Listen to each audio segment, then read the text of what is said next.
So good afternoon to our last session today, and that session is going to be on stunning developments. My name is Jess Martin, I'm from the University of Edinburgh, and I'm delighted to invite our first keynote speaker, Claire White, who recently joined NFU as their Senior Veterinary Advisor, working across animal health and welfare in all farm species. She was previously at the University of Bristol and managed their abattoir facilities and did lots of research and teaching, and she's held multiple roles across different farming and food sectors. So I'll invite you to start. Thank you. Thanks, Jessica. And it's really lovely to be here again in person. Thinking that the last time I spoke on this subject was 2019, and a lot of what's happened in the application and moving from theory to practice has happened during COVID. So this is the first time I've spoken about this in person since, so it's really great to be here, and it's been wonderful to be part of and listening to all of the wonderful presentations today. So I hope I can do this justice. This is the last keynote session for today.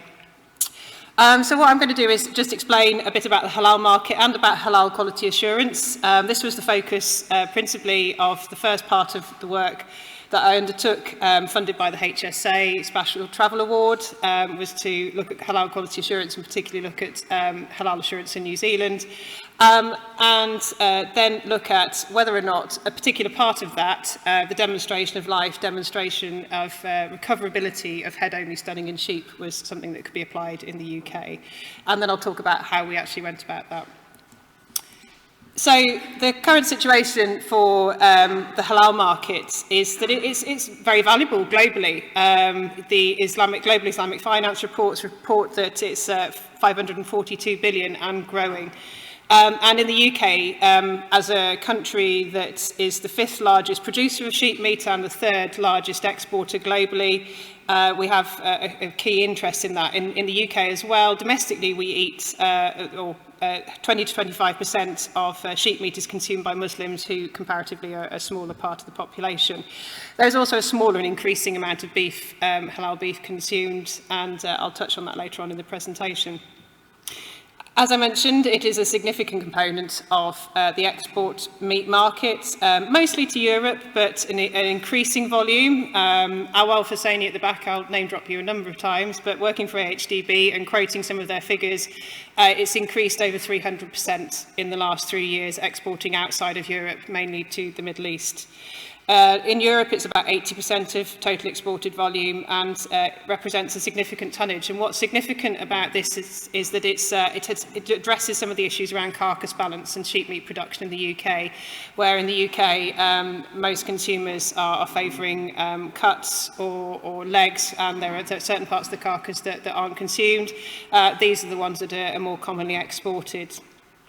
So the halal market is significant and growing, and it's something certainly from the producer's point of view, the major producers, the processors in the UK certainly make sure that when it comes to sheep meat production, that they cater not only for the retail market but also for halal markets too. So you can see here that there's quite a significant amount of sheep meat produced for the wholesale market in the halal category, and it sort of varies between different markets. And over 80% of global halal meat production across the world is originating from outside of Muslim countries. In the UAE, 90% of their meat demands are imported, so it's something that doesn't necessarily originate in the country that's consuming it. So it does make economic sense, as was quoted in 2018 studies, to look at halal compliance and how to access those markets, whether it's internationally or domestically. The slaughter survey data from the Food Standards Agency that was published in 2019 looked at figures from 2018 and calculated that 71% of sheep were slaughtered by halal methods, and of those, roughly 46%, half of those were slaughtered electrically. 2.6 of them were stunned with captive bolt when looking at cattle. So as we recognise that 71% of sheep meat produced in the UK is killed by halal, it's probably a good starting point to recognise that that is meeting market demands and meeting a fundamental right for people to eat in accordance with their beliefs. And those beliefs can be secular, they can be faith-based. And so we have a sort of a need to recognise that there is a fundamental right to consume halal, kosher, organic, whatever it is that people believe is their beliefs around food consumption. And when it comes to faith consumption for Muslims and halal consumption, the Quran dictates what's required to meet those conditions, that the animal needs to be alive at the point of slaughter, that the tasmiyah is invoked, and that's essentially a declaration that slaughter is by permission of its creator. It also needs to be slaughtered by a practicing Muslim. So these essentially place conditions on how slaughter must take place for the purposes of halal, and something that the majority of sheep meat producers in the UK on the larger scale are more than capably meeting. Market research actually performed by OWL at the back indicates that actually 96% of Muslim respondents prefer to shop at specialist butchers, and that's so they can be assured of compliance. So in the same way that non-faith consumers might seek to purchase meat from farm shops or from other businesses where they can discuss aspects around traceability, the same is true with faith consumers, to be assured of compliance with halal requirements. And actually when further questioned, 90% didn't know that UK supermarket chains sold halal meat.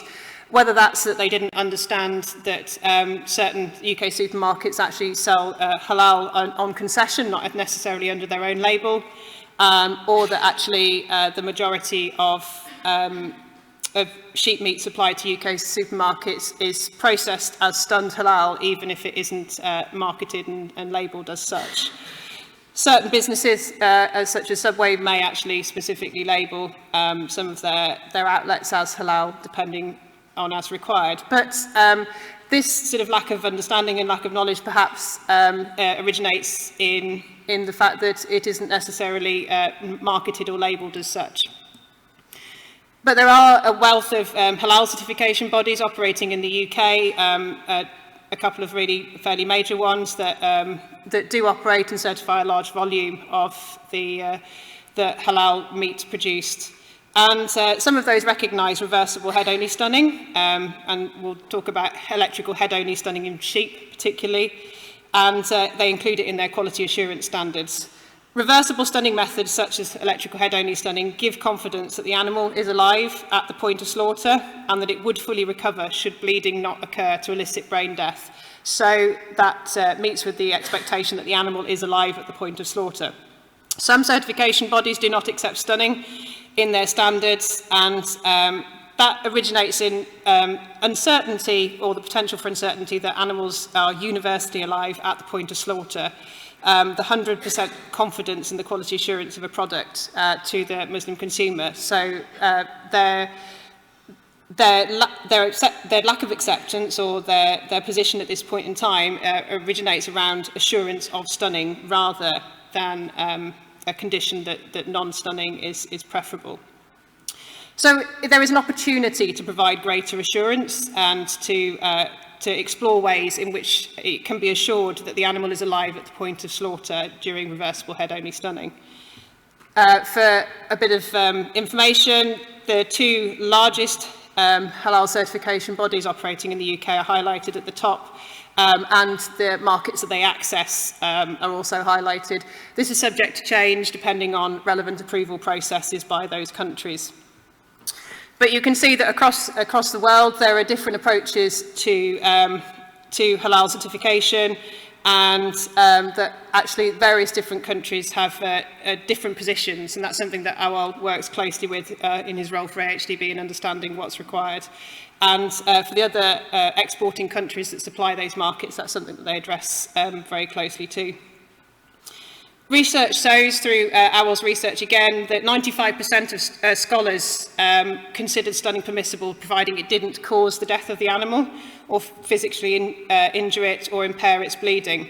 And over 50% of consumers confirmed that the meat produced from that would be considered halal. So it touches back again on the point around assurance of stunning methods, and providing that assurance, it gives opportunities to demonstrate that stunned halal products are genuinely halal.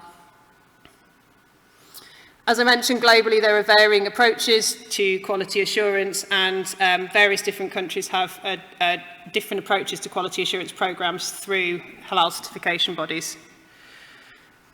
So if we go back to what quality assurance programs are, in this case halal assurance bodies and their programs, quality assurance is a recognition that consumers have a right to choose and can choose based on whether products meet their expectations of quality. And we can define quality as fit for the intended purpose, and the intended purpose is defined by what the consumer is expecting. A quality assurance mark is often applied in the form of a logo or specific wording on packaging, and here are just some examples really of how that can be applied, and whether it's a particular brand or a more specific logo. There have been long-standing conversations around whether or not products should be labelled as either stun or non-stun, and it has been supported by welfare NGOs and other prominent organisations in the past.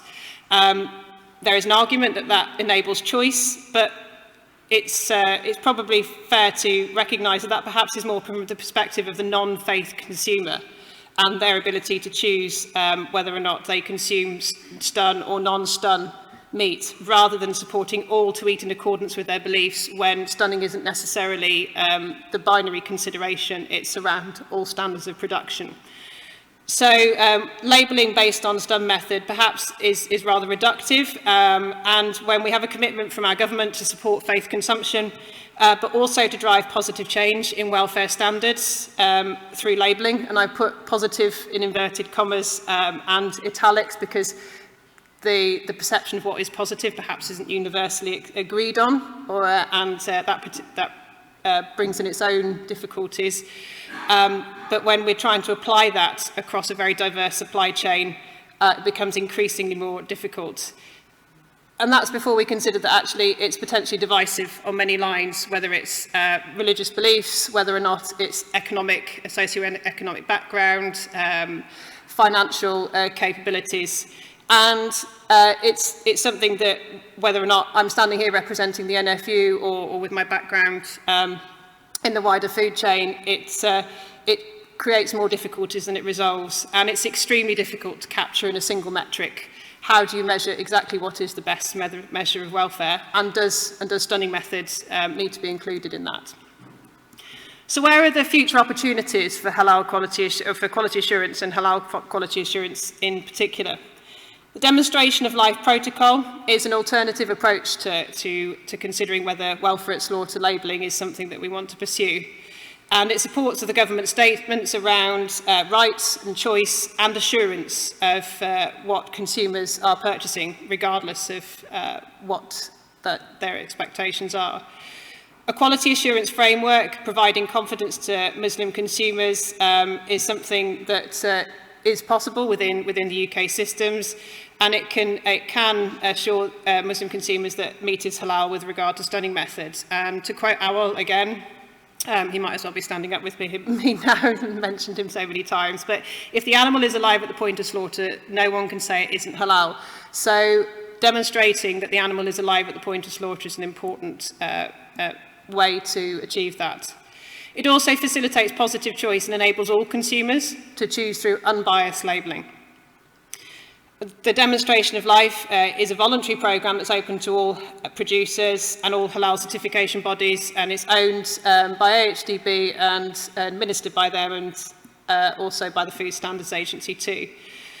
It was developed and supported by many key stakeholders, including Lord Sandy Trees from the House of Lords, the Food Standards Agency, DEFRA, the NFU, BVA, welfare organisations, and the Humane Slaughter Association through the work and the technical advice from Charlie and the funding, and Muslim scholars too. So it was a really excellent example of collective action and working together from a number of different stakeholder groups.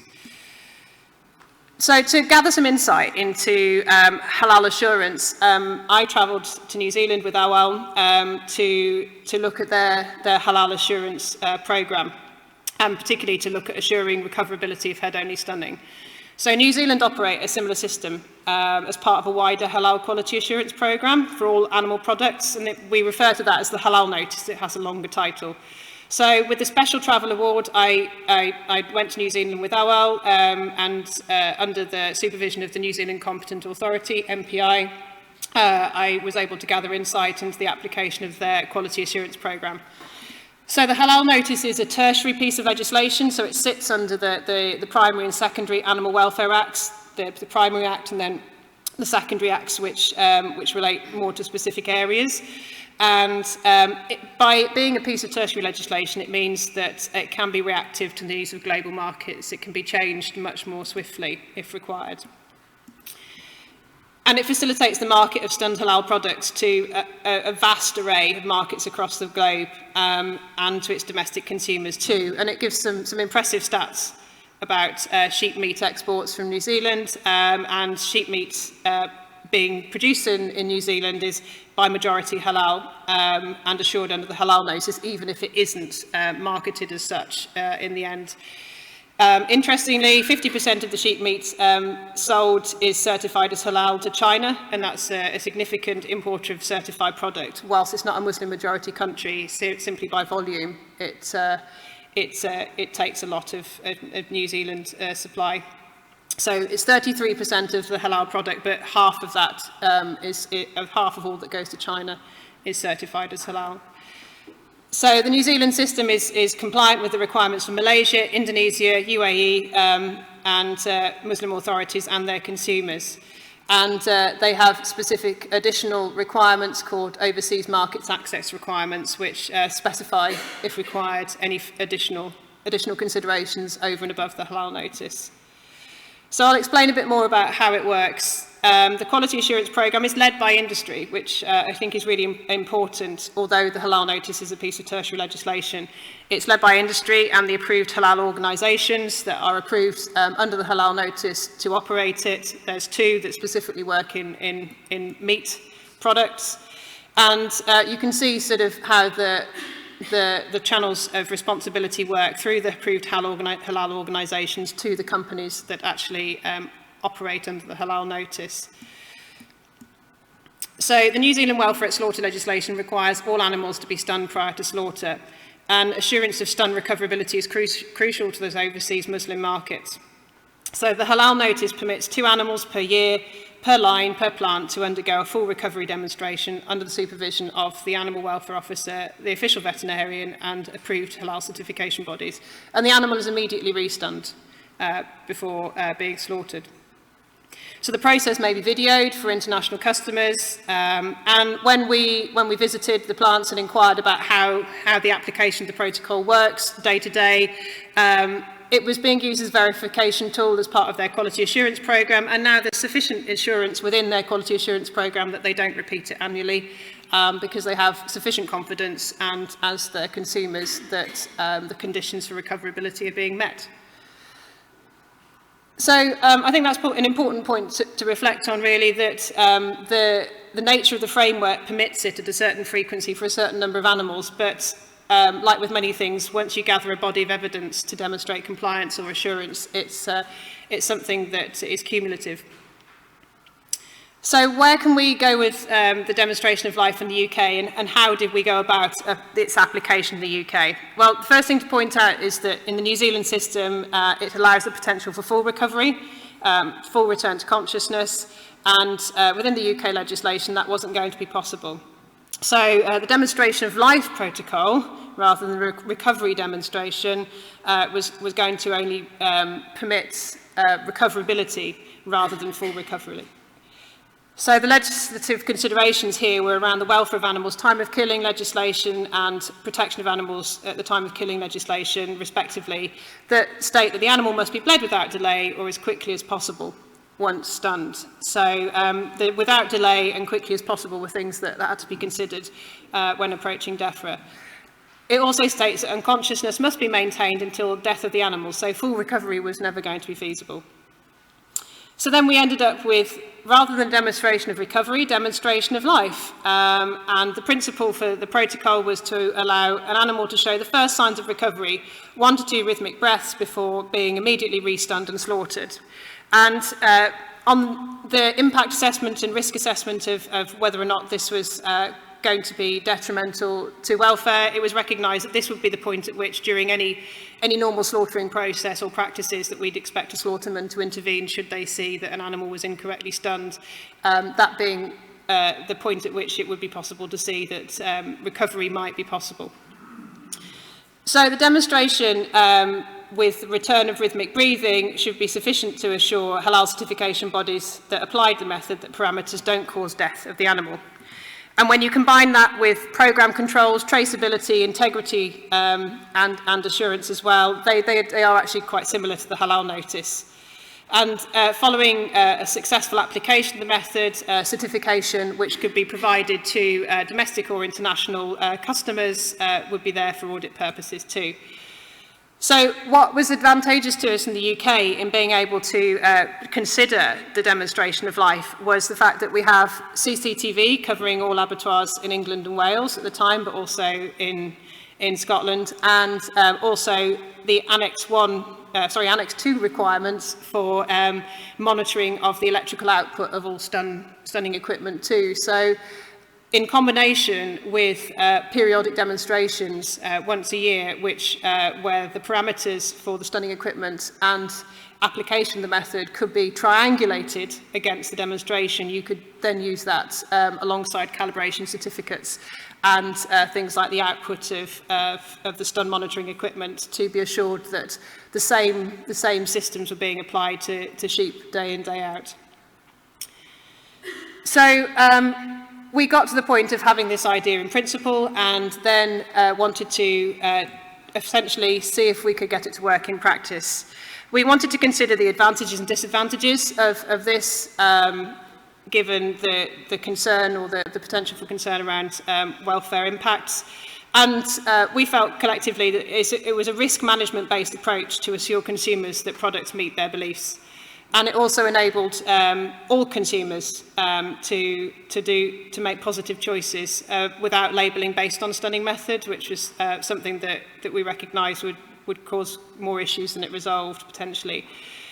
There were commercial opportunities within domestic and international markets for halal certification bodies, and there is a potential also to reduce costs for consumers where potentially there was increased cost in some of the processing plants that were specialising. So there is potential to take a step forwards here towards greater understanding and cooperation between stakeholders with differing points of view, and to establish the grounds on which we agree, and to work towards trying to find something that provides the assurance that appeared to be absent from some systems. So it gives us the opportunity as well to provide awareness to all consumers of the quality of their product, irrespective of source. And finally as well, there was scope, and is still scope, to roll out to other species where recoverable stunning methods are available. The disadvantages were certainly no less considered, and we recognise that it still has the potential to be seen as further concession to existing systems, given that there are already derogations under PATOC Article 4.4 and WATOC Schedule 3, permitting non-stun slaughter in accordance with religious rights.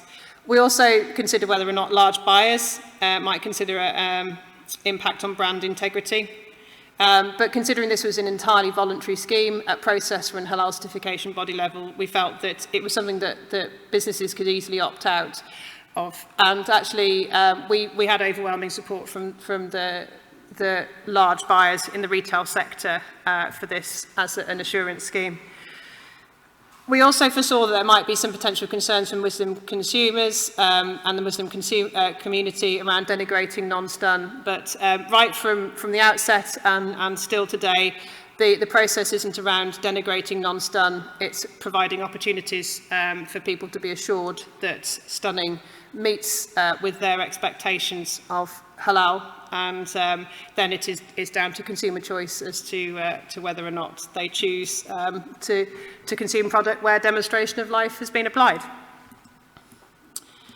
So So its application in the UK, we got to the stage of having a draft protocol, which featured a lot of sort of common themes with the New Zealand system, and it was shared with DEFRA in 2009, who were receptive to the principle on the basis of providing assurance for stunning within the legal framework. We had the conversations early on about whether or not it could be fitted within the legal framework, or whether or not we needed to apply for Home Office licences to do that. The Home Office are very, very content that it didn't fit within the legal framework for the Animals and Scientific Procedures Act.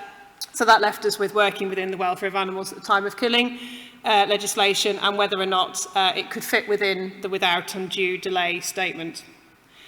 They, DEFRA, sought legal counsel and that we were successful or they were successful at least in providing legal counsel that was content that it could fit within the legislation.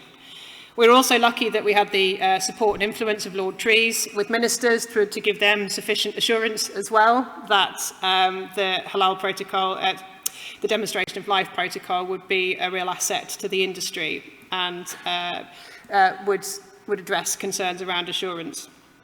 We had and met with a large number of stakeholders for their input and consultation, particularly the halal certification bodies and religious authorities, to ensure that when we were drafting the protocol that we'd found something that was as good a happy medium between what might be possible and what was achievable within the legislation, and that it indeed was going to provide the level of assurance that was expected.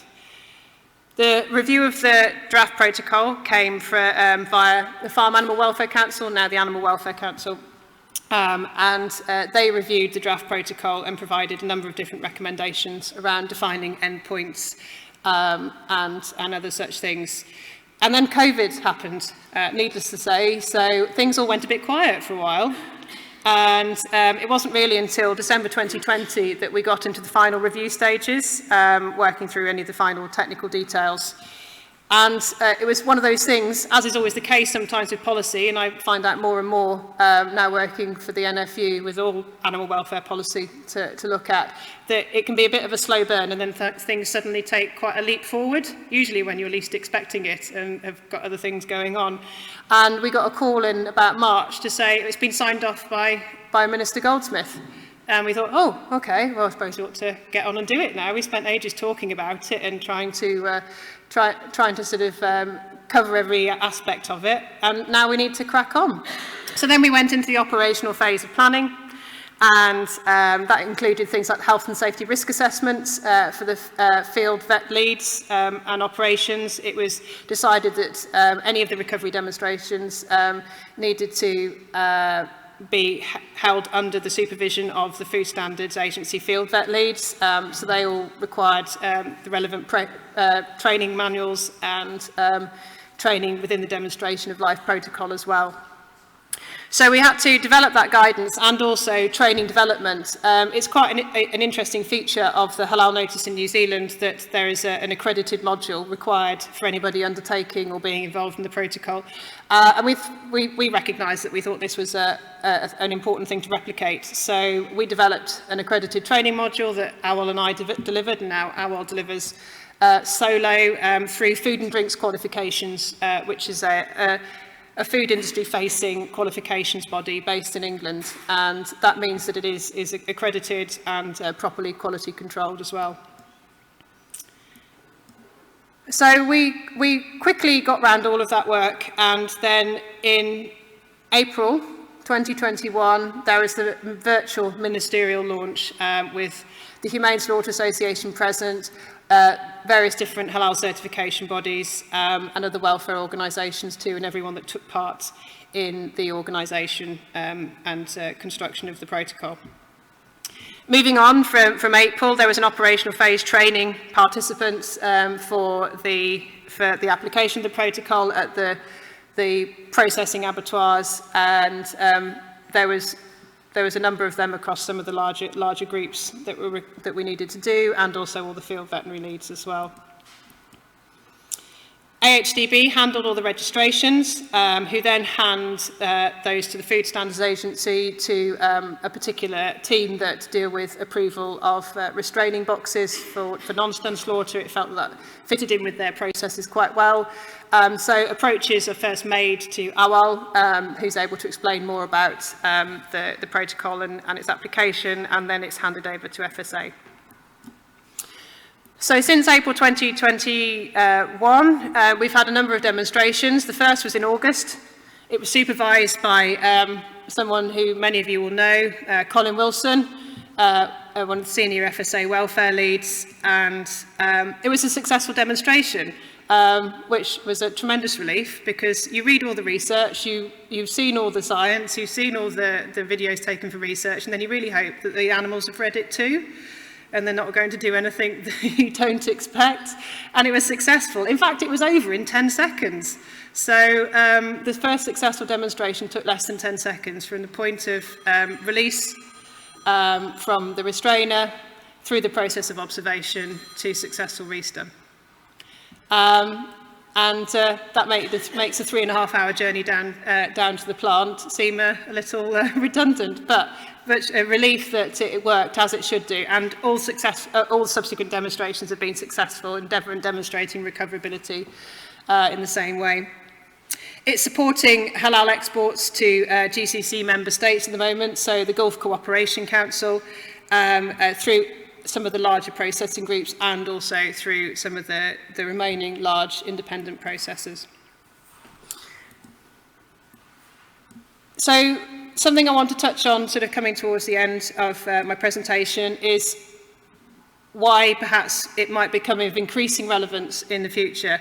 Now we're negotiating all of our own free trade agreements, we're looking for trade opportunities. And the GCC trade agreement, negotiations were launched in, last week actually. That followed a period of consultation where organisations like the NFU submitted evidence and various different bits of technical consideration on where the opportunities for markets could lie. And there is strong interest from the Department for International Trade and producers in the agri-food sector in the GCC and the countries that make it up. And to quote from the GCC trade agreement negotiation papers, the DIT sees opportunities for UK farmers and food producers to benefit from better access to a region that imports, well, 90% in some cases, some of its food, and has strong demand for UK top quality produce and the branding that comes with British produce too. But what is a fundamental access requirement for those markets is halal certification. And it isn't in the GCC countries, but in other countries such as Malaysia, there is a legal requirement around labelling of halal versus non-halal for consumers. So the demonstration of life is recognised as an opportunity with DIT for sheep meat exports, and it can support either existing export routes or be used to expand on others that haven't yet been realised. And I suppose you don't know what you're missing out on if you haven't necessarily explored it. And as our relationship with the European Union changes and we compete as an individual player on the global stage, we can perhaps look for a greater share of those markets too. DIT are equally interested in Asian Muslim majority countries such as Indonesia too, and are working with their teams already to establish what those requirements are. So what next? Where do we go with the demonstration of life? Well, we want to see continued uptake and wider support for demonstration of life in sheep. And there are perhaps smaller producers and processors that are catering to different markets but have a very specific brand, focusing on sustainable livestock production and halal certification too. And we can see that there are opportunities for those exporting very specialist products and high value products into different markets and to supply them domestically too.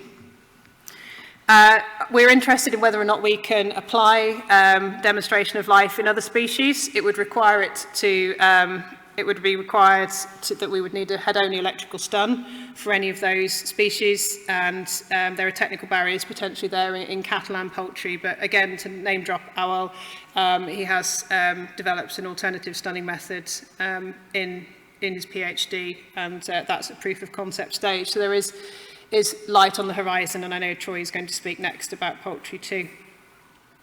So there is potential in both those species with alternative technology to present systems.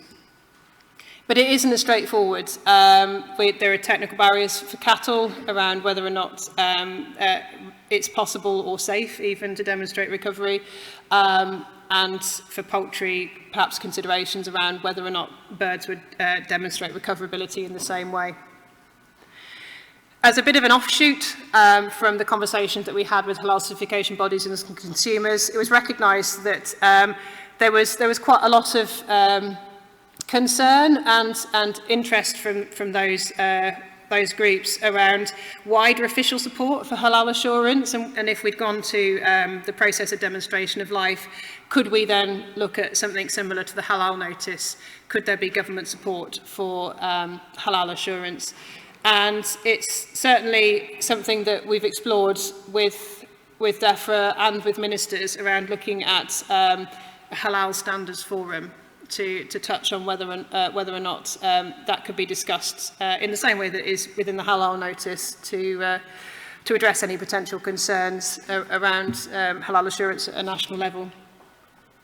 So I want to thank everyone on this list, so starting with HSA for the Special Travel Award and the time in New Zealand, and it's surprising when you think that it wasn't that much later that it probably wouldn't have been possible to go and experience it in person at least.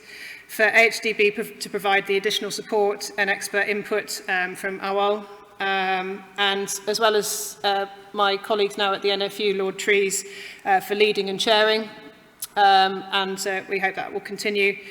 MPI, as the New Zealand regulator, they facilitated the visit and were excellent in answering any questions I had subsequent. And the wider demonstration of life protocol group for successful implementation, support and guidance from prominent Muslim figures, and to my colleagues at Bristol as well, who supported me during the project and provided equal amounts of support and guidance too. So, really, I hope this is, well, I quite like that picture back in 2019 when I wrote it, so I thought I'd keep it in. But it is a process, and much as we're going down a pathway in other aspects of animal health and welfare, we're certainly getting to... Was that a dog? I'm sorry. I was mid-child, I thought there's no way there's a dog in here. I'd break my train of thought completely. Bless you.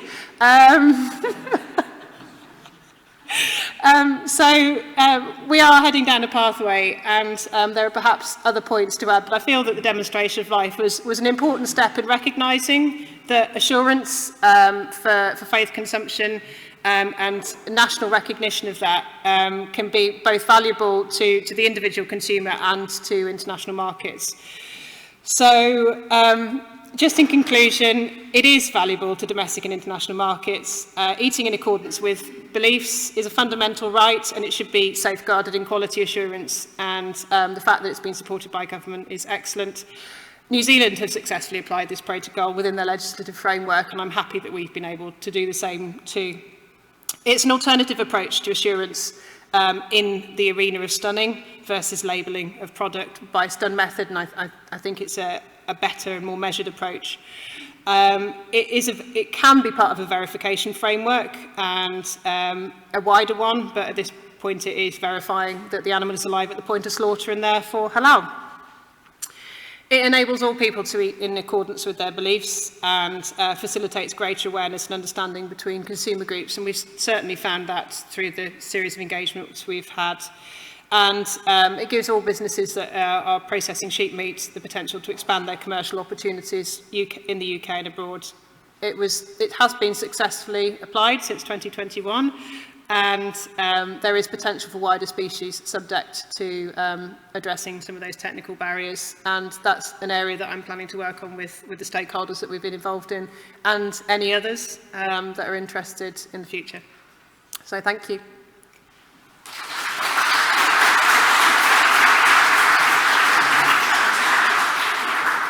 Thank you so much, Claire. We've got time for a quick question if we've got one from the audience. Any hands up? Well, I had one very quick one. So obviously you worked a lot with New Zealand in the initial sort of setup of the initiative, but obviously we have very different legislation here in terms of recoverability. Mm-hmm. Is there any plan for working back with them that we showed that you didn't need to do full recovery? Would that be something they considered? I know they don't do as many demonstrations now. Yes. I think it hasn't been touched on, but it's something that we can explore in sort of future conversations. To be honest, I don't even think for them, in most cases, it had the potential for full recoverability, but wasn't actually fully demonstrated. The different experiences for us is that we were trying to retrofit something into our legislation, whereas I think the halal notice evolved out of a position where welfare slaughter legislation sort of formed around it. So it's something that maybe they would consider, and it would be down to, I suppose, the influence of welfare NGOs as to whether or not that was possible. It didn't come up in conversations, but then from recollection, they were quite flexible really on what they needed to demonstrate in practice. Well, thank you so much, Claire. It was a fantastic talk and amazing work. Thank you. Okay, so next up is our speaker, Troy Gibson from RVC, who's going to talk to us about the assessment of effectiveness and humaneness of upright restraint and stunning of broilers. Thank you for that, Jess. You guys are going to be sick of RVC purple by the end of today, so sorry about that. So, whoops, I'll go backwards. There we go. So the background of this project is we all know about the inherent issues associated with water bath stunning. So I'm not going to be repeating these, but really the focus of this project is trying to find an alternative for water bath stunning where we're using high frequencies for reversible halal slaughter. However, some of these results will be transferable for low frequency water bath stunning as well. And the whole gearing with this approach is really trying to get around the two big issues of the pain of aversion, or stress of aversion, sorry, and the pain of shackling. So trying to avoid those two issues. So that was the main approach of this study. And it was built on the work that was done originally at Silso with the ARS system with Jeff Lyons and Paul Berry, and using that information and trying to take it up to something that could be approaching to something that's commercial. This work is very much proof of concept, and that's the approach that we took with it. And at the end of it, I'll have a plug for future funding as well. So what we did also with this approach is using the concept of introducing constant current stunning as well, which is an EU requirement with all used stunning systems that now come into markets. So it's something which we had to include into this project for very good welfare reasons as well. That bottom corner picture there is a picture of the prototype system that's done in CAD. And it took about a year and a half for us to go through the engineering process to develop this system. And what it's based on is using conveyor belts and rubber fingers to actually restrain the bird and restrain it in such a way to reduce convulsions or control convulsions that are aimed to stop convulsive activity damaging the carcass, so reducing meat quality related issues, but also ensuring that the animal is maintained in an upright posture so we can provide head-on electrical stunning in that upright posture. As I go through the slides, you're going to see more pictures where this will become a lot more elaborate and a lot more clearer. So there's 3 stages from the experimental side to this project. I haven't included the engineering side, which was very substantial, but it's broken down into the optimization of the restraint without stunning, then behavioral assessment of stunning performance with recovery, and then finally using the EEG to assess stunning performance and recoverability. Now, the main focus for the last 2 parts is really that demonstration of recoverability because it is focusing towards that halal market. And we want to develop a system that really taps in, but also provides assurance to those communities that this is something that is not going to be stunned to kill. So the first part of this project was actually probably the most important part, was actually testing and validating this approach and making sure that it didn't actually cause significant harm or distress to the birds. So we started off with approach with 50 birds. We ran them over 250 cycles, so each bird could be done up to 5 times. These were limitations of our Home Office licence. If you're doing research in the UK, a number of you guys know about the limitations with regard to experiments in the UK, and it's very much geared towards trying to reduce the number of animals that are involved in the work. During the process, it was very exploratory, and basically when we came across problems, we made modification to the device, and sometimes this improved performance, and other times wasn't an improvement. So it was very much a learning process as we went along. From a welfare perspective, we looked at it from several approaches. So we looked at behavioural signs of distress and discomfort, and this was pen behaviour before and after, because this is not involving stunning, this approach, when we're developing here, because we're repeating the use of these birds in this setting. So we're able to look at the behaviour of the birds after going for a restraint and see if it was causing significant distress to the birds. Also, we're looking at the behaviour in the restraint, and on top of that, we're looking for signs of injury that had been caused to the birds as they go through the device. So here is a short video of the prototype. You see conveyor belts going and the bird is placed in, and we've got a net guide there that is designed to stop the bird from pulling its head down, but also making sure the head is in the correct position, so when we do introduce head-only stunning electrodes, they're in the right position. So what do we find? Well, we found pen behaviour before and after restraint. We found no significant difference in a lot of behavioural indices that we'd typically use for potential signs of distress or discomfort. We did see some significant differences. So these birds generally did spend more time walking if they'd just been through the device, more time preening, and we're focalising more, but these focalisations were not abnormal. And it stands to reason if you've gone through a device where you've got rubber fingers that are restraining you, that feathers will be disrupted, and the bird will be preening and repositioning those feathers. But we didn't see any exaggerated signs of distress that were a significant concern to us. Also, we saw no significant injuries, which was really important because a big concern with this was the device itself actually causing harm or tissue damage to the animals. So that's both a welfare issue, but also a meat quality and carcass quality issue. So we wanted to make sure we are avoiding that if possible. So the picture down the bottom is really just showing we did this over 9 days, and we started off with a group of broilers at slaughter weight at 35 days of age. And because we're repeatedly using these birds, the weight of these birds increased over time, which was actually really useful because it stress tested the device over a range of carcass weights, well, live weights, sorry, of the birds, so we could actually see how it could adapt to the different sizes of the birds. So what we did find with this study was that we needed to provide further support for the animals, and one key finding was, and it shouldn't be a surprise to many of you who work with broilers, is they're not particularly great on their feet. And with the restraint system we had, they had side restraint, but they also had a conveyor belt at the bottom, which provided a level of support and moved the animals along. But we found that the birds would withdraw their feet, maybe because of skeletal-related issues, maybe for foot-bed dermatitis or other related issues, and then they'd drop down and their posture wouldn't be ideal. So that was one message we did learn from this, and that was adapted going forwards.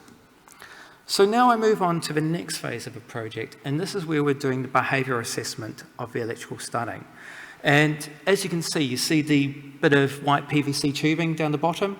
So that's a guide there to provide that level of support for the body to prevent the birds from actually bringing the legs up and collapsing downwards. Combined with the conveyor belts being closer together, provided that support that held them in that upright posture. Now, in this study, what was done that was different is we introduced electrical stunning. So it's difficult to see from this picture, but there are 2 electrode sets that are guided and basically made of welding metal, and the birds' heads come along and they make contact and the current flows between these 2 paths. And the exposure time on those electrodes was about 2.4 seconds. We assessed stunned recovery, and this was all through behaviour assessment, and we're looking for other signs of distress, but also looking at carcass tissue and tissue damage as well.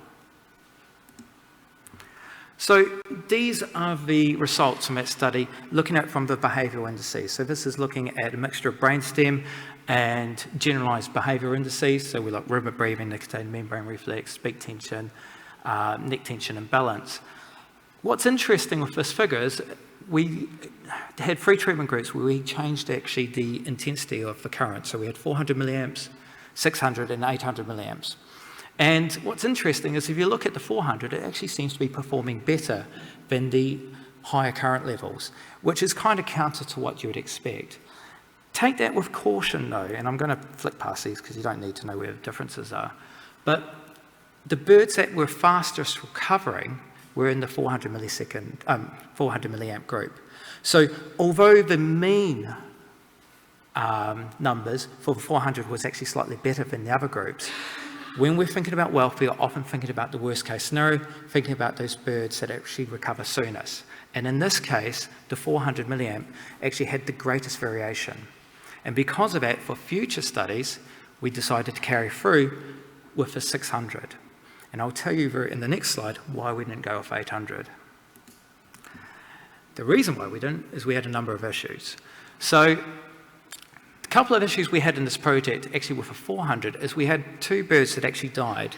And on post-mortem, these birds had actually regurgitated crop contents during the exit of restraint when we're doing our behaviour assessment, and they'd aspirated that crop contents.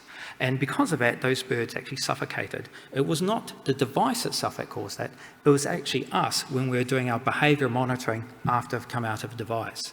Now, once we saw that, we fasted the birds, and then that wasn't a problem anymore.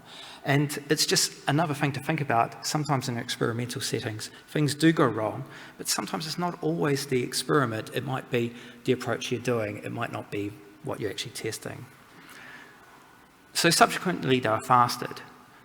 We did also have issues with the group that was stunned at 800 milliamps.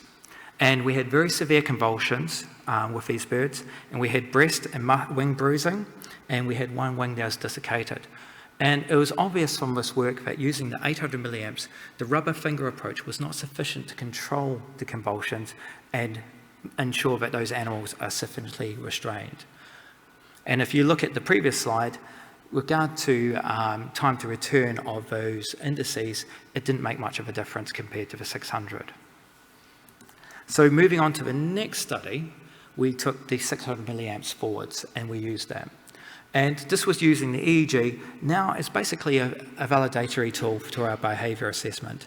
And I will just note that the main focus with this study was not to determine the duration of induced unconsciousness. It was really to demonstrate that these animals were recoverable and did recover.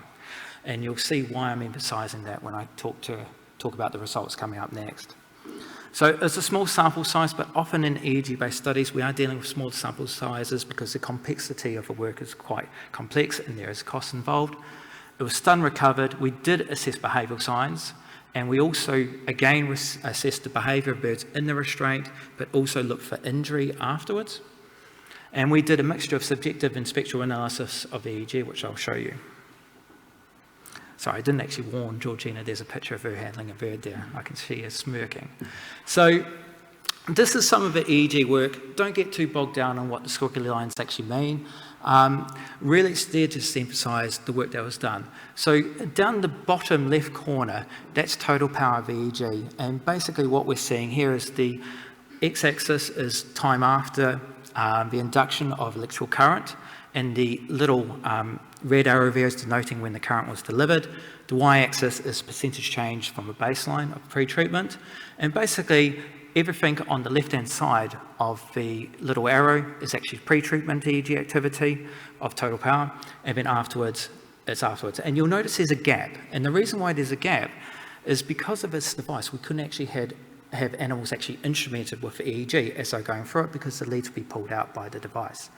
So we had to compromise with actually having the animals where we record baseline EEG, we'd remove the electrodes, which were subdermal electrodes, put them through the device, stun them, and the moment they came out of the device, we'd actually reattach the electrodes. Not ideal, and you lose that information about the time to onset, well, recovery of consciousness. But as I emphasised before, that wasn't the main focus of this study. And if you look at the figure on the right-hand side, you can actually see the data that has been lost because of that time that we've actually had the animal unplugged or uninstrumented. That's denoted by those white bars. And it's quite variable. It's anything from 18 to 26 seconds, so quite a big range there. If we were going to do that again, we'd probably be doing surgically implanted electrodes. But even then, we did develop a rig for that, and it was decided it was going to be very difficult because with the mount for the data analog controller on the back, that would also be disturbed by going through this device. So it was a complicated study. The top just is emphasis of raw EEG, showing you guys what the birds actually look like. So we've got baseline, and then 20 seconds post-stun, and then going into a period 40 seconds post-stun. What I will say is these birds, looking at EEG, did show that they were recovering brain function. This brain function is similar to what we see in a conscious state, and at the same time they were displaying the behavioural indices that are associated with consciousness of these birds. Whether they enjoyed it, that's a different question. The answer is probably not, but the emphasis is normally we don't recover animals when we're doing stunning. So ordinarily they'll be bled out and would never be allowed to carry through to this point. So what can we conclude from this? Well, it concludes that proof of concept that upright restraint and stunning can be performed, and it didn't cause significant injury or harm to the animals. It does show that there is further refinement that needs to be done with this approach. So it's not perfect. We had issues with regard to friction of the neck guards and also the stunning electrodes themselves, which are causing the animals to change in posture when they're going through the device. The electrode design itself was quite simple, and that does actually need further refinement. The stun to bleeding interval is a very important thing because this was not involving stunning, we're only bleeding, we're only focusing on stunning. So really that's the next step that needs to be looked at. A big part of this is looking how, if you're going to an upright system, how you make the transition from upright to a position where you can actually do the bleeding of the animals. Now, whether that is an automatic shackling system, whether it's conveyor belts that rotate, there are different options that have been considered in the past and we have discussed, but that will be something in the next phase which we will be interested in looking at. Also, I've mentioned that entry into restraint. You probably saw when we had that video there, well, probably wasn't the easiest things, but there is approaches to that which we believe we can actually change. But from a proof of principle concept, we believe that this approach does show benefit and does merit further work. And I did say I was going to make a plug for future funding. So now we get into a point where now we're looking at phase 2. And phase 2 is very much designing something that now is in a lab setting, moving more to something that's closer to industry setting, and actually doing the validatory work where you're comparing against other stunning systems as well, where this study we didn't look at it compared to CO2 or water bath. But if we're going to look at something that could be EFSA approval, that comparison would have to be made. So that would be the next step going forward. So acknowledgement, it's quite a big team of people that have helped with the study. One of those people is here today, well, several of those people are here today. In particular, I'm going to emphasise Isabel and Shannon, who were undergraduate students at the RBC who really did help with this project. Isabel in particular actually learned EEG for the first time, did a lot of EEG work in this, so he did an amazing job. And very importantly, I want to thank Compassion World Farming, who are really the starting driving force for this work. They started the initial conversations with Jeff and Paul. I got involved, and from there, funding was secured. And that funding was from DEFRA and also Open Philanthropy as well. So, and also special thanks to Freund UK, so they provided stunning equipment for this study. So yeah, thank you.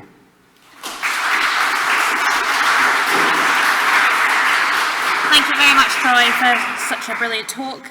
We're running a bit short on time, so if anybody's got a very quick question, otherwise we'll go on to the next speaker. Just one back there. Thank you, Troy. What frequencies did you use for the electrical stunning? Because higher frequencies could maybe reduce muscle. And I have one else, the genetics. So yeah. So different reactions of different genetics at the entrance, for example. Yeah, on the genetic side, these were just standard broilers were from a nondescript, well-known poultry processor in the UK who donated the birds for the study. So they were just very standard broilers. I won't get into genetics because you can name the company if I did. With regard to frequency, this was 50 hertz. So, we could potentially look at high frequency, but then part of the issue with the higher frequencies is we know that stunning performance isn't so good.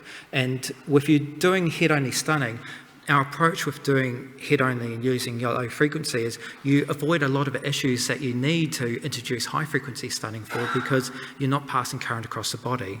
So if we could restrain and control the convulsions in the device itself, it neglects the need for using high-frequency stunning. So that was really the approach because we're thinking of it from a welfare benefit viewpoint. But I do take the point, and it might be something which, as we develop the approach further, there may be a multi-phased stunning profile may be something that could be introduced as well as a way of actually reducing convulsive activity. And I will just note that the 400, 600, 800 milliamp current levels we used are far above the 240 milliamps that are actually recommended, well, the minimum for broilers in UK and Europe.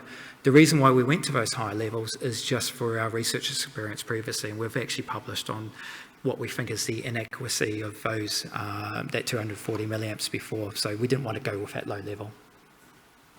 Okay, thank you very much, Troy. So next up we have Rebelo, who's going to talk about head-only stunning in turkeys.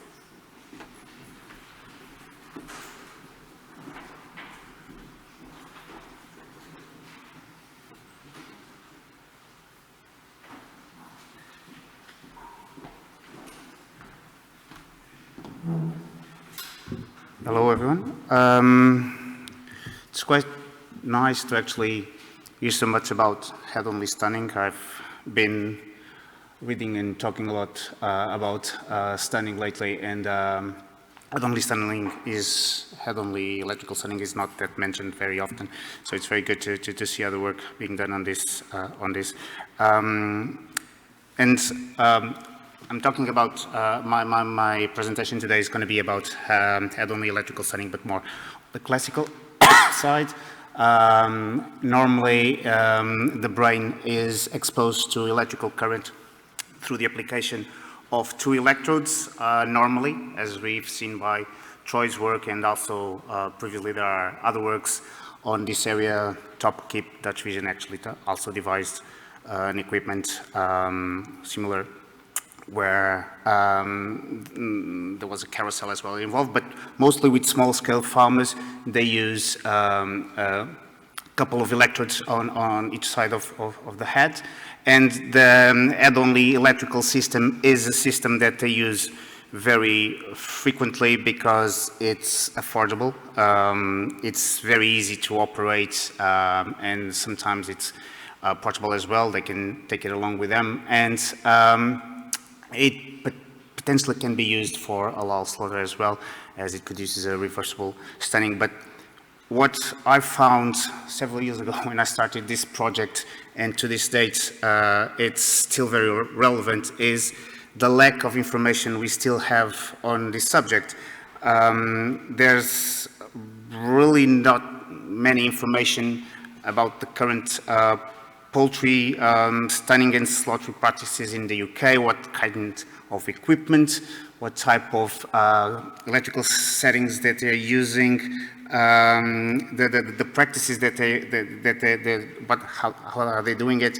I remember first starting this project, when I started doing research, there were actually DIY videos of how to electrical stun your animals using car batteries, which was very scary at the time. So there is really not much information on how these small-scale producers and farmers are stunning these animals with this sort of equipment.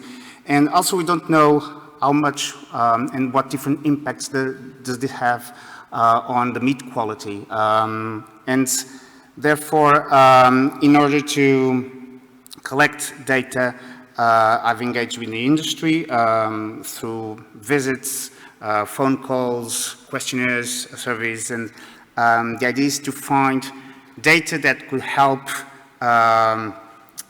discover and identify potential areas for improvement and refinement that would improve the animal welfare without compromising the meat quality and still being relevant for the industry.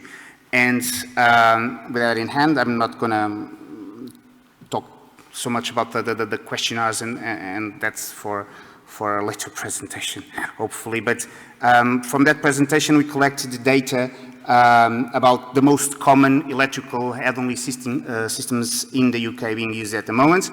So these small-scale farmers use constant voltage stunners, mainly using 3 different electrodes, and this is information that I've collected directly from engaging with the industry.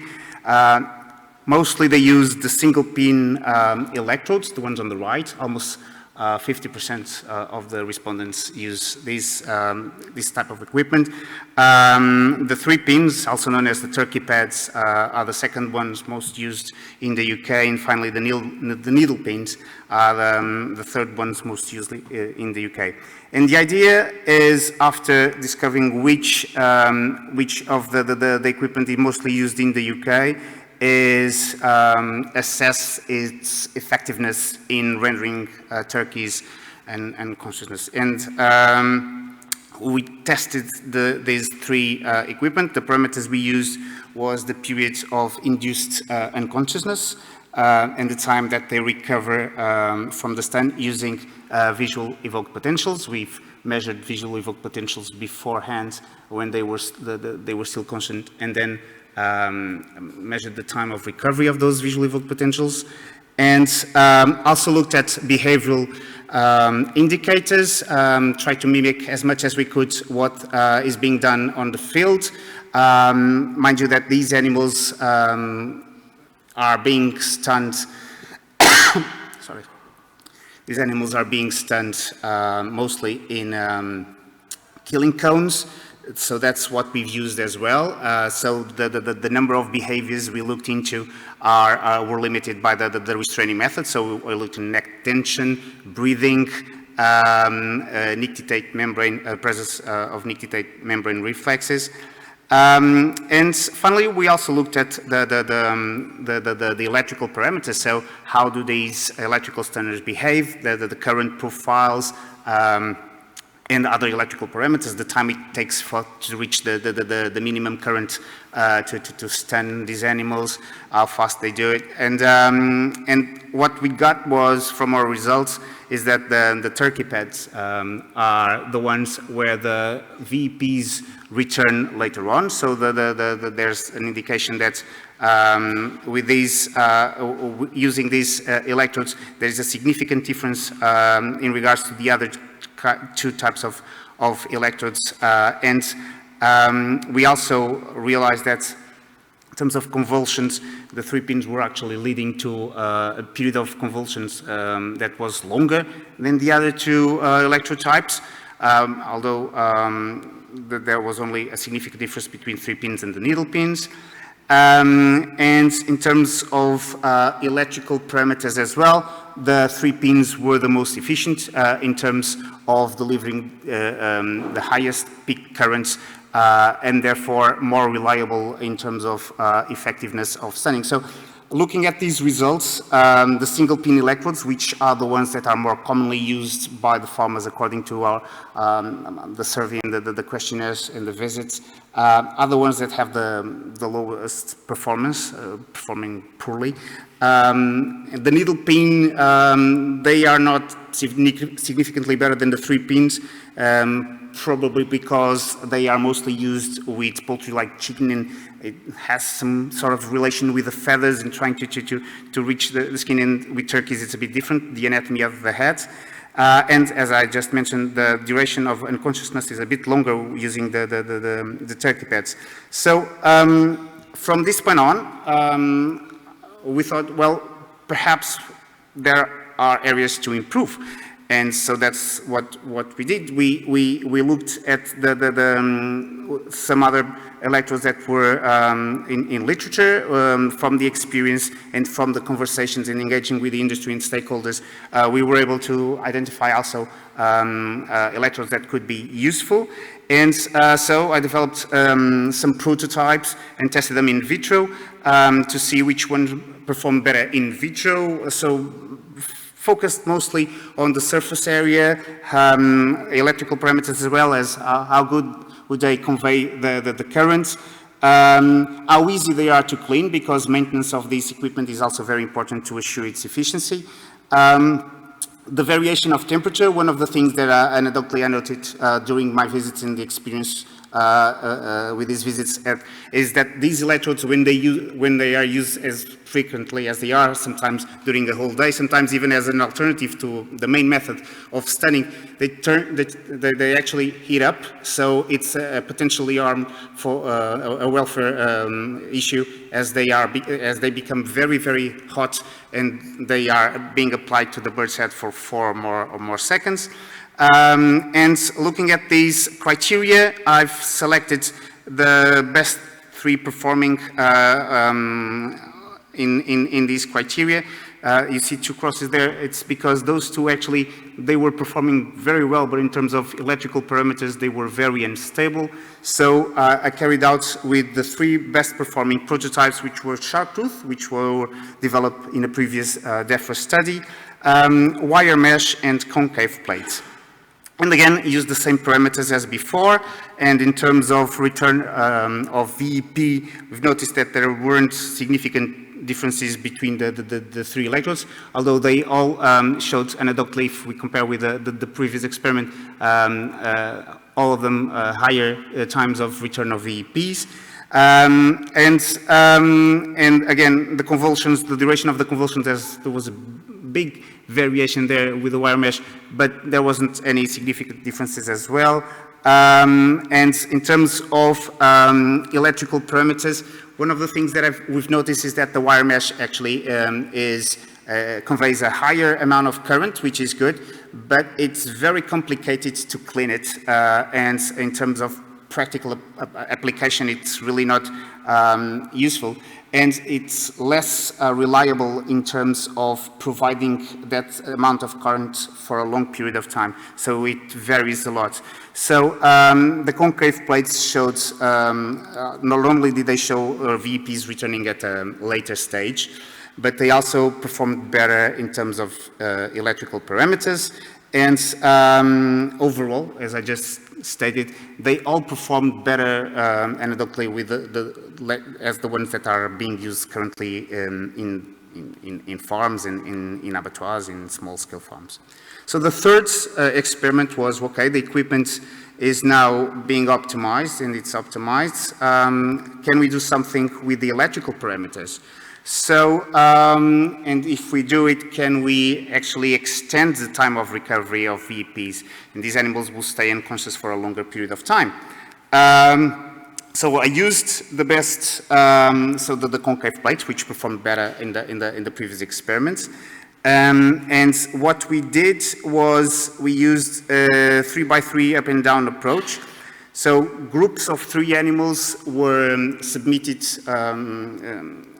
with gradually fractioned increases of current. Sorry, my English is failing me at the moment, but the idea is that the current was being fractionally increased on these groups of 3 animals to a point that we reached optimal current. What was the optimal current?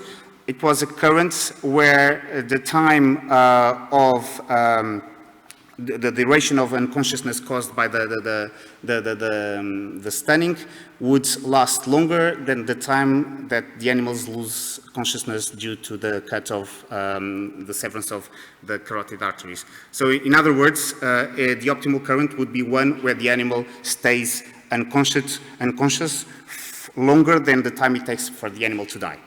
And in literature, specifically in turkeys, there were papers published on this matter, and one of them mentioned 35 seconds, another one 30 30 seconds. So we went for 35 seconds. In other words, these three animals, in order to be considered to reach that optimum stage, all three of them will have to be above those 35 seconds of time of returns of VEPs and other behavioral signs. And what we've seen was two things. First, there is the time to reach that optimum current is 1.2 amps. Mind you that the minimum current accepted in legislation is 400 milliamps. So this is 3 times as much as the stated regulation. And with this current, animals would stay unconscious for 39.8 seconds. And there is picking up from what Troy said in the previous presentation, where he discussed the 3 intensity of currents for his experiment. In this case, we saw clear correlation between the intensity of the currents and the return of VEPs. So the higher the currents, the longer it took for the animals to return to a conscious state. And this is, sorry, before I go to the next experiment, because this was using a constant current standard, so the electrical parameters were pretty much all the same, and the values were very acceptable. And what this shows, and for us it was quite a bit of a surprise, is that the currents, the electrical currents that we are assuming to be using as minimum currents accepted for studying these animals might be a lot lower than we should actually be using.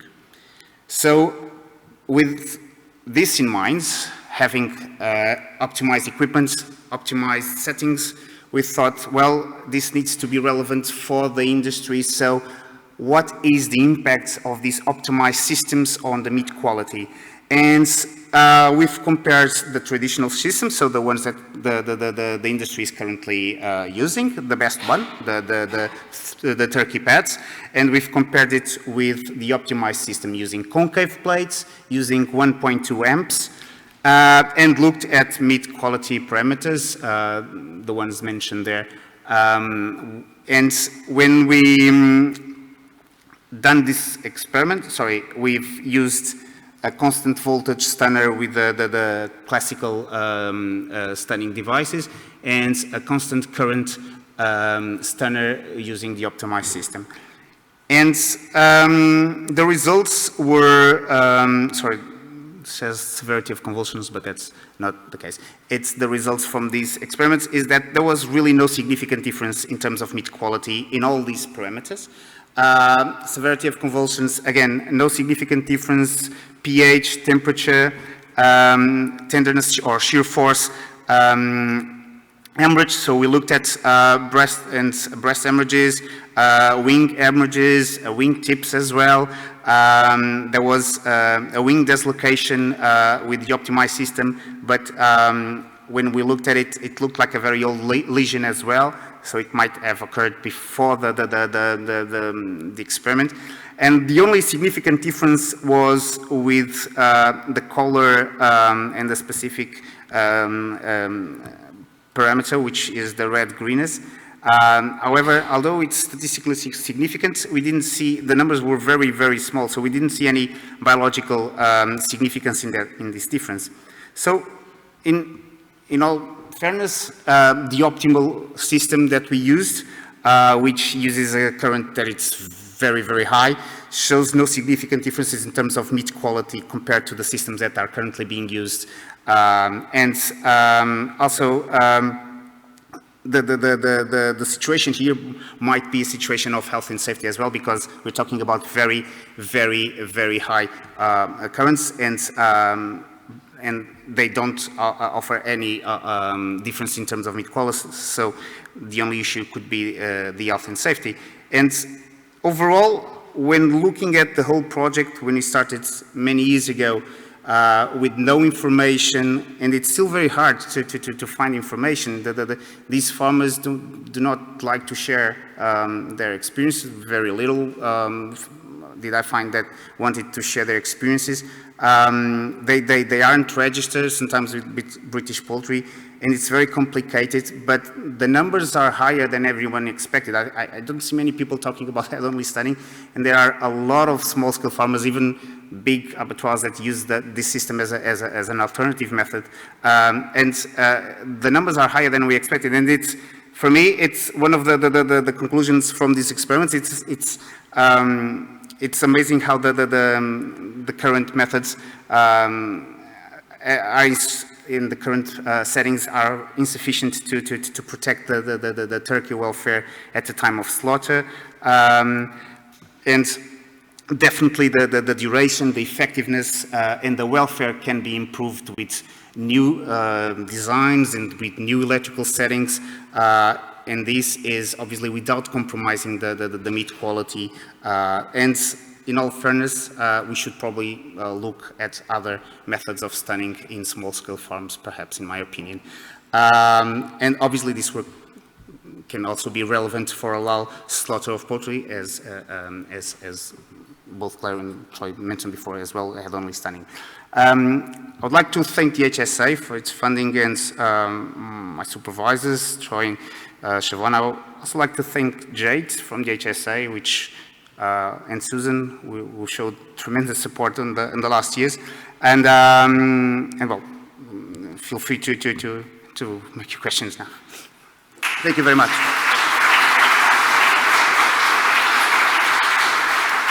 Thank you, Carlos. We've got time for one very quick question, if anybody's got one. Okay.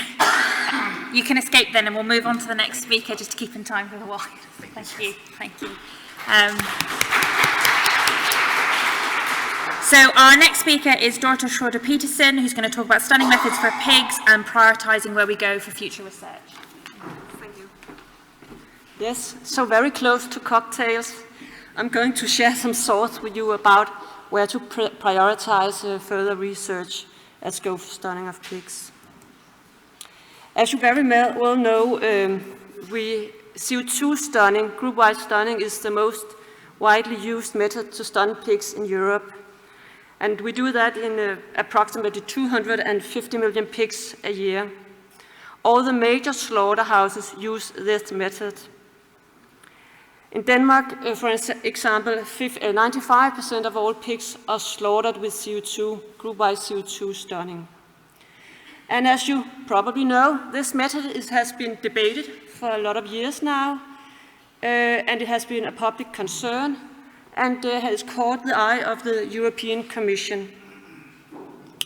According to the recommendation from EFSA report from 2020, it says that exposure to CO2 at high concentration, and this is defined as higher than 80%, should be replaced by exposure to other gas mixtures that are less aversive. And recently, the Commission has decided to fund a research in alternatives to high concentration of CO2, and in this context, high concentration is more than 40%. And as we speak, some of you know anyway, there's a revision going on the Council regulation on the protection of animals at the time of killing. But how does CO2 actually affect the animal? Well, I have chosen to look at CO2 as an aesthetic agent, and will try to define it in that respect. We know that following the inhalation of CO2 molecules bind to water and forms carbonic acid. This results in acidification of the blood. The pH rapidly drops to below 6.8. The blood becomes acidic, and soon after, the cerebrospinal fluid also becomes acidic. The anesthetic properties of CO2 are not thoroughly understood, but some studies suggest that the glucose metabolism in the brain decreases during this acidiosis. That means that the brain don't have energy enough to function properly. Furthermore, some neurotransmitters are inhibited, while other neurotransmitters are enhanced. This causes hyperpolarization and depolarization respectively, resulting in loss of posture, muscle cramps at first and thereafter relaxation, and ultimately loss of vital functions such as breathing and cardiac activity. When all comes to all, we should consider CO2 as an ordinary anesthetic, a single agent general anesthetic. And what that means is that when pigs are exposed to CO2 in high concentration, or any other gas for that matter, also inert gases, they will go through certain stages. The same stages as patients go through when they are on the surgery table. That goes for human, that goes also for animal in the veterinarian clinic. They will go through phases such as induction, delirium, surgery stage, where surgery is performed, and at the end, overdose or death, if we continue giving the anesthetic agent. Luckily today, when we are on the surgery table, we are not only giving one single agent anesthetic, we are also being co-administered other drugs. That is hypnotic drugs to make the patient relax, analgesic drug to take away pain, and a muscle relaxant to minimize the risk of any involuntary muscle cramps. We do not, of course, administer these drugs when we stun pigs at the slaughterhouse. But what is interesting when talking about CO2 stunning that sort of can be compared to this is that we have this induction and delirium phase. So I think we should go a little bit deeper into those phases, and I will use, I don't know if there are any veterinarians or veterinarian students present, but you probably remember this Goodell stages of anesthesia. This is a model that was developed by Goodell in 1947. He used ether as a model, a single agent general anesthetic, and he sort of looked at the patient and saw which stage the patient goes through. Stage 1 is also the induction phase. It is where the patient is giving the anesthetic agent. In our case, the pig is entered the first stop in the stunner and are exposed to a minimum of 70% of CO2. The pig or patient is feeling a little bit, they feel the effect of the anesthetic. They will be a little bit dizzy. There will be an analgesic effect. They will sort of minimize the sensation of pain. The pig or patient are still conscious at this moment, but they become dizzy and sudden loss of coordination, and gradually it will lose consciousness and go into the second stage. This stage, or the delirium phase stage, is marked by features such as, of course, delirium, uncontrolled movement, loss of eyelash reflex, hypertension and tachycardia. Airway reflexes remain intact during this phase, and the patient are often hypersensitive to stimulation, for instance, sudden noises. But we should remember, loss of consciousness, the pig lose posture, and it's also lose consciousness before it goes into this stage. So why do we are so fond of using CO2 at the slaughterhouse? Well, it has some advantages. For instance, it allows us to stun pigs in groups, and it allows us to have a minimal or no human contact. There's minimal risk of insufficient stunning. Most pigs are well stunned or nearly died when they come out of the stunner. And there's a relatively long stun to stick interval, and there's a minimal risk of carcass damage and PSE in the meat. It also allows a higher slaughter flow. The disadvantage is, however, that the loss of consciousness is not immediate. The initial reaction towards the gas, stage 8, or the induction phase, is there, and it approximately lasts for about 10 or 15 seconds. And then there's a risk of excitation or muscle cramps when the animal are not conscious anymore, but there's still this risk of damage to the carcass.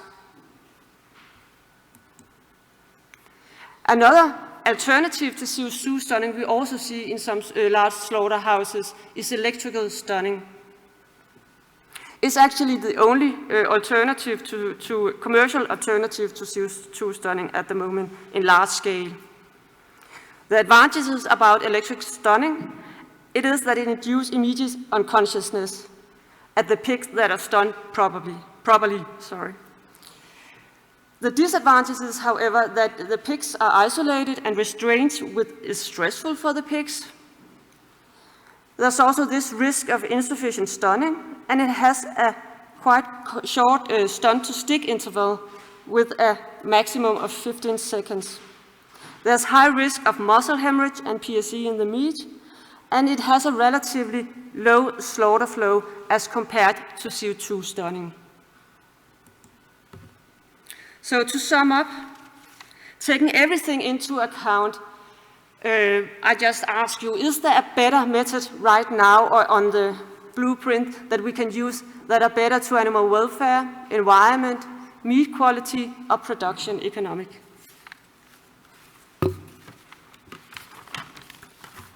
Of course, there is these drawbacks about CO2, and it has been debated, and I think it has, there's a lot of public, what do you call it? I think we are challenged about CO2 stunning, that's what I mean. So what should we do in the future, and where should we prioritize our research? We know that pigs react very individual to CO2. We know that from literature, we know that from what we see in the slaughterhouse. One explanation that could be that they react so individually is that the way they are treated before stunning. It was also mentioned earlier today about fish, how important the pre-stun handling is to see a good stunning. So maybe we could do something before stunning. Maybe we could make a smoother induction phase by optimizing the pre-stunning situation, for instance, by reducing stress, reduce the noises, anything that can reduce the stress. It could also be that we should look at the breed. We might look at the whole day of slaughter, the transportation, or is it especially a problem for some farms? We should look at the whole chain. Another button to press is the concentration of CO2. Should it be lower, as stated from EFSA, or should we go higher? EFSA stated in the report from 2004 that studies have shown that exposure of pigs to a minimum of 80% carbon dioxide is better than exposing them to a lower concentration. At the same time, EFSA recommends that we shouldn't use high concentration CO2, and we should go below 40%. In other words, what should we choose? To knock out the animal quite quickly, it takes about 10 seconds, then the animal are not conscious anymore. Or should we reduce the concentration, maybe mix it together with other gases? But here we should remember that other gases go through the same stages as CO2 does. And then if we have lower concentration, the stunning will take longer. So the animal may be in a gas that are less aversive, but for a longer period. So what should we choose? What about the co-application of a hypnotic drug, an analgesic drug, and a muscle relaxant as we would do in a surgery situation? Well, it's probably not really realistic. And then goes for the inert gases. That have been a lot of study going on inert gases. And as I just said before, that we should remember that the pigs go through the same phases. Maybe some of them are less aversive, but the stunning takes longer times, typically with inert gases. And the stun-to-stick interval is quite short as compared to CO2, so we should be quite quick to exsanguinate the animals. So what should we do? Maybe we can discuss this over a drink, because I don't know it. Maybe we should try to optimize CO2, because maybe there's still a potential in the gas. Maybe we shouldn't just throw it away before we have tried anything to make it better, for instance, by the pre-handling process. Thank you.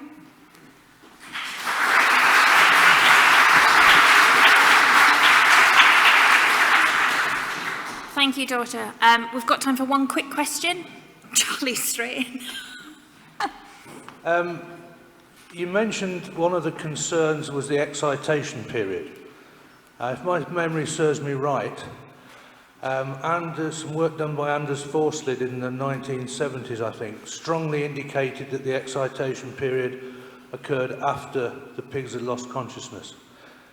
Is that still the accepted belief? And if so, does that mean your concern is purely from the meat quality point of view rather than welfare? Well, I would say there's a lot of study going on with EEG, for instance, to see if the animal is conscious, but it's very difficult to decide whether it's not. Some study says it's not conscious, or some study says they might be conscious. But should you follow Goodell's stages of anesthesia, they are not conscious. And I believe when you look at it, when we look at the stunner, when the pigs go down, they are not conscious. Otherwise, they're so low in consciousness that they're, yeah. Thank you very much, Dorte.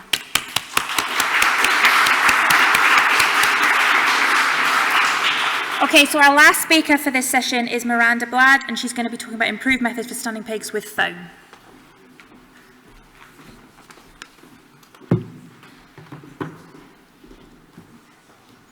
Okay, yeah, I hope this works.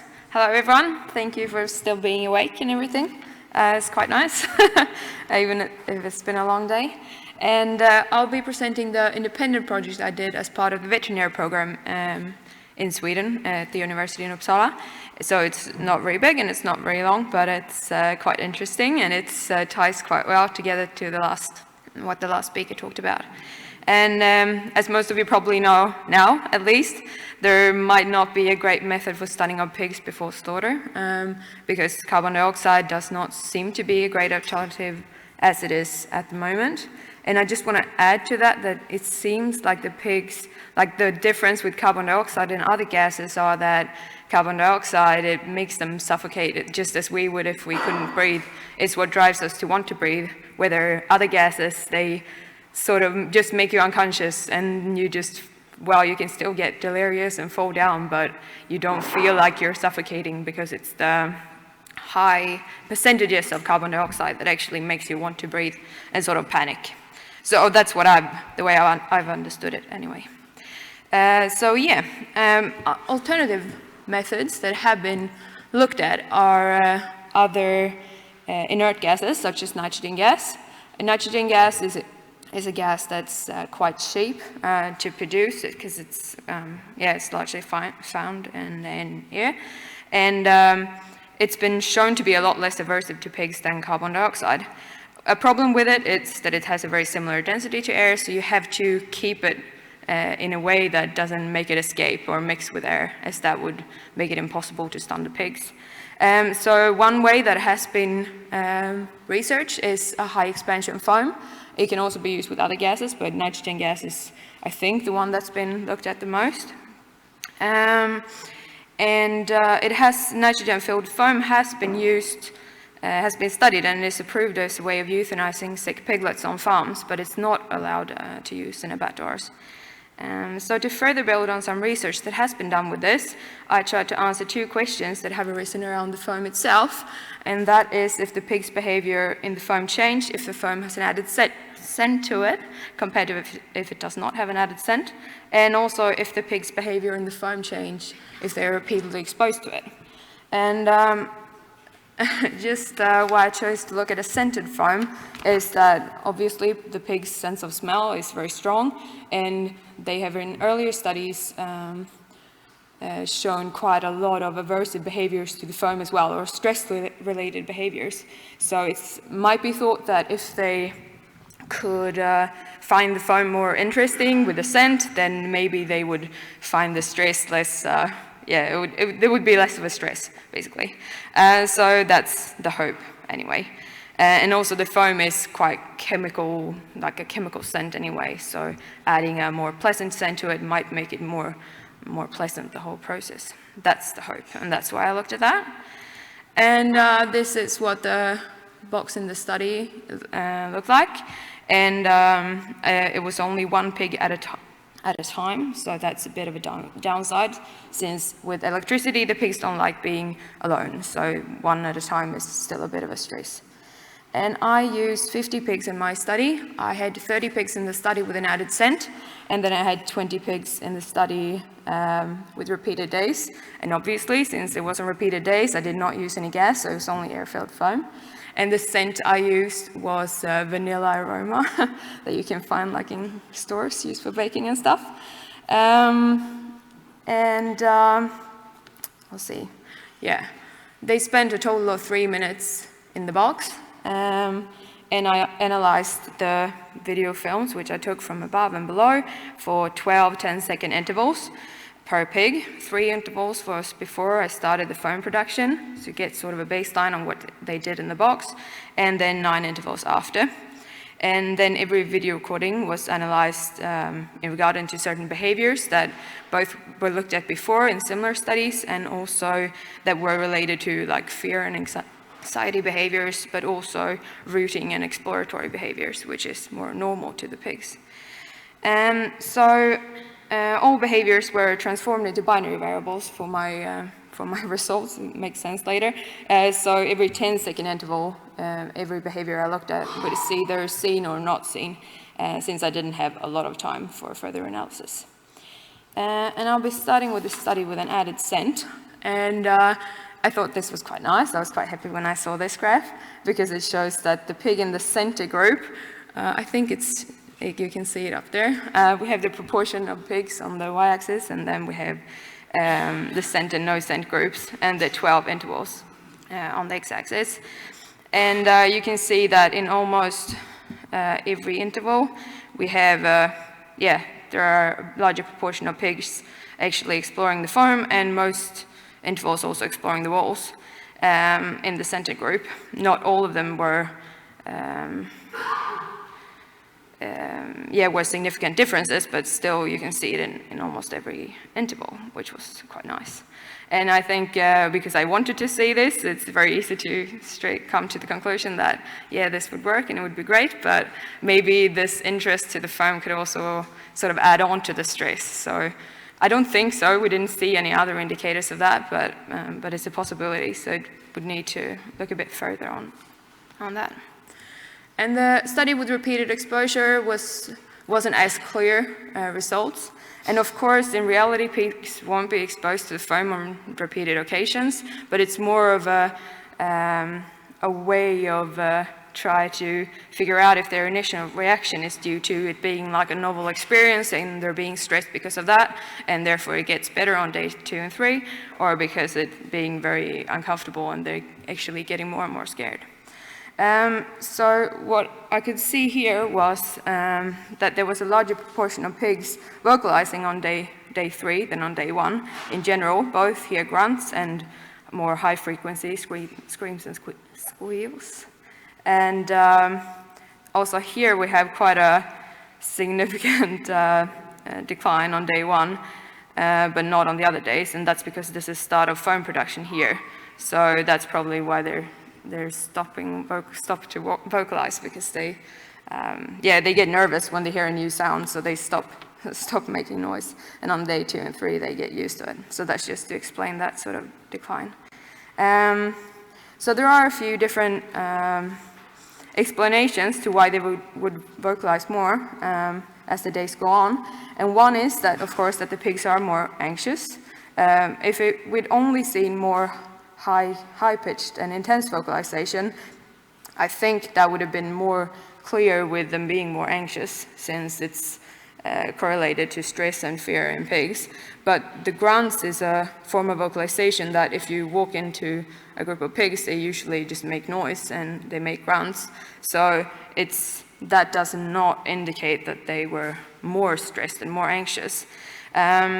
So another explanation is that they're just generally trying to communicate more with the pigs outside, because they already know that we've been in here before and we're going to get to go out and we're going to get to go out to our box mates again. So that's sort of the theory that is also possible. And another result that sort of strengthened that theory is that more pigs also turn towards the door on the last few intervals. So we thought that maybe they actually just want to go out, and they try to tell us that by screaming and squealing and grunting. Something else that was seen, but in quite small numbers, was a slight increase in escape attempts.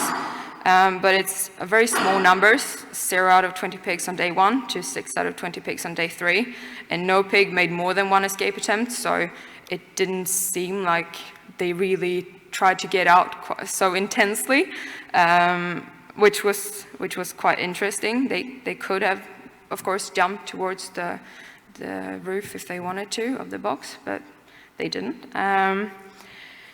And I also had, oh, sorry. Oh no, I don't know if I can go back, can I? Oh well, anyway. Oh, is there a keyboard? I thought I had another one, but I didn't, so that's okay. And I also had a slight increase in the behavior of avoiding foam, which is just when they put their head up, but didn't try to jump up, they just tried to avoid the foam, as you'd think it looked like. And in that, it decreased slightly from day 1 to 2, but it decreased again on day 3, so it didn't seem to be consistent with sort of increased, that they were increasingly uncomfortable. And the problem with those results are that the behaviors in themselves, I mean, escape attempts and avoidance of foam is very, very important in this sort of study, but since the numbers are so low, we don't really know if it's relevant or not. But if it is relevant, then it could mean that the pigs find the foam itself very uncomfortable, so even the day 1 reaction is very uncomfortable, and it's maybe not a good idea to keep going with this type of stunning. But if it's not relevant, then of course it could be fine. So it's quite hard to know. But to sum up my questions, yes, the pigs' behavior do change, both when we add a scent to the foam and when they are repeatedly exposed to it. And I think adding a scent to the foam would be a pretty good way to go. It seems like the pigs find it more interesting, and they're not, at least not Swedish pigs, are not exposed to that many scents in their lives. So maybe getting a scent is something that could really stimulate them and be a nice way to make the ending quite okay. But I think we'd need some more research on that to show that their stress levels actually don't increase with sort of an added stimuli as well. And to be exposed to foam on repeated occasions, that does not seem to give rise to an increase in anxiety-related behaviors, but neither did we see that they got used to the foam. So it's quite hard to know what they really think about it, I reckon. But maybe that's not really the main point of further research either. I think that, as we just talked about in the last speaker, there is a lot of questions about what further research should be and what ways to go would be good. I know there is some research done now on different gases in the foam, so that it's easier to compare, and also with pairs of pigs, which makes sense because single pigs aren't that happy in themselves. But yeah, I think we need to make a change somehow in this, and I think they deserve a better ending. So it's nice to see that something's done about it. Yeah, thank you.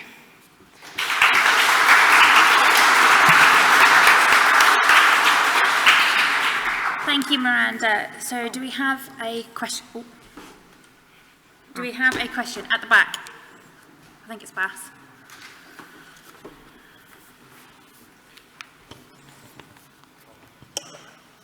Bas Hodenburg, Utrecht University. Thanks for a nice talk. I had a question about the social conditions indeed, because you mentioned it with the vocalizations, that the social isolation could result in more vocalizations, for instance. But of course that could also apply to the sniffing behavior and exploratory behavior. So you could expect that when the pigs would enter together or in a group, you would find also different results there, right? Yeah, that's what I would think too. Yeah. I think that's why it's a problem that most of these studies with the foam are done on individual pigs, because the foam box is quite small, so you can't really fit. You have to have really tiny pigs to get two in there, and then it's different for another social aspect, because small pigs are different, like piglets are different than adult pigs. So I think that's why it's good to do pairs of pigs or groups of pigs in these types of situations as well. Yeah. And could you do something with sense on in a home pen situation? Because you can of course study preference also in a different setting. Pardon, I don't quite. So the scent to use on the foam, you could also test that in a different setting, of course, not necessarily in a foam box. Yeah. It's just we just poured some vanilla essence into the foam and it worked fine. Yeah. So I think that would be easy to do. Yeah. Okay, thanks. Yeah, thank you. Does anybody have one more question? I've just got one very quick one. What was the expansion ratio of the foam? I'm not sure. Or you mean how quickly it filled up the box? And how big the bubbles got? Just from a point of view, did you see any respiratory distress from the pigs? Did they try to swallow it? No, nothing like that. And we didn't see any like negative reactions in their eyes or anything like around the mouth or anything either. They got quite big. I don't actually know the exact numbers. Yeah. Okay, thank you. Thank you. Thank you very much, Miranda. I'll pass over to Hugh to close the meeting. Okay, fine. Except thank you to Jess for excellent sharing, and drinks are in the library, hopefully. So come and enjoy a drink on us. Thank you.